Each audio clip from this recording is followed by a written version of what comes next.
confirm, kinumpirma nga ni Recto na si Marcos Jr. ay Recto kinumpirmang namayat na nga si Marcos Jr. namayat. Okay, namayat pala. Muntik na. Dito sa balita ngayon, kinumpirma ni Executive Secretary Rap Recto na kapansin-pansin na namayat si Pangulong Ferdinand Marcos Jr. kasunod ng mga obserbasyon ng publiko matapos mapanood ang Pangulo sa mga pre-recorded video messages nitong mga nakaraang araw. Pero ang gusto ni Attorney Rowena Guanzon ay live. Oo, kung talagang okay yung Pangulo na ganun yung kalagayan na nakikita natin sa mga recorded video. Baka kasi sa recorded video kasi pwede namang i-edit na magmukhang okay yung Pangulo.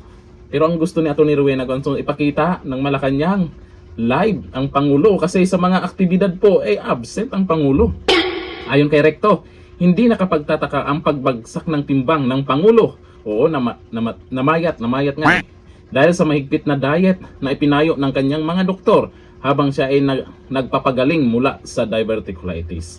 Oo, papayat ka talaga pag magda-diet. Ano yung ida-diet niya, no? May mga nag-comment akong nababasa diyan, ang sabi nila ay bawas-bawasan daw yung coke. Nakakataba kasi yung coke, di ba?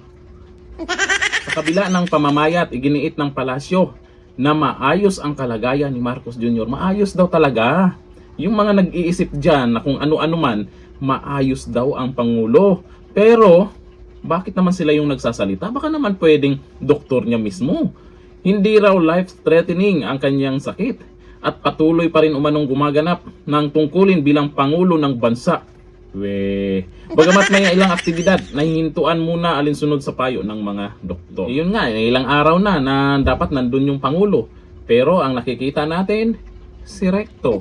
May mga nagsasabi, bakit hindi si BP Sara? Naku, takot na nga yung mga buhaya na maging presidente, si BP Sara, tapos siya pa yung gusto nyong makita pag wala yung Pangulo.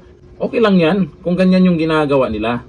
Lubos-lubusin na nila. Kasi malapit na. Opo, malapit na ang 2028. Pero kahit papaano, napapansin po natin, nagbibigay naman sila ng update. Araw-araw nagbibigay sila ng update, anong balita sa Pangulo. Pero naman, ang hinihingi po ng karamihan, medical bulletin ng Pangulo. Yung totoong galing mismo sa kanyang doktor. Dapat yun ang magsalita, no? Pero sa bagay, ito naman yung ginagawa nila, ay namayat lang naman daw. Pero ayon dito sa mga nag-comment ang sabi po ni Gleneta Nenen Kabiling, hala, kinakain na pala ngayon ang sabaw. Ano tawag sa kaning hinihigop? Oo nga, no? Sabaw. Kinakain. Yun kasi yung paliwanag nila, sabaw daw na lang kinakain Kasi hindi mamamayat yan. Sabi ni Leperin Edison, iba ata pagkabasa, binasa ko ulit. Naduling lang pala. Sorry po. O ako din kaya mukhang nagkamali din ako sa pagbasa. Namayat pala, namayat. Sabi ni Ronald Teodosio, yung kapitbahay din namin, namayat. Kakakok. Kaya di ba yung coke lalong nakakataba yan? Malamig, matamis. Tsaka, syempre, pag inaraw-araw mo yan, nakakataba din yan. Hindi ka gaganyan. Yung pinapakita ni Atty. Rowena Guanzon na gumaganyan, hawak yung coke. Baka ibang coke yun Sabi ni Opa Ezekiel, inulit ko ulit basahin yung caption, namayat pa. Kala ko na yun din yung maraming nagkamali dyan sa caption na yan.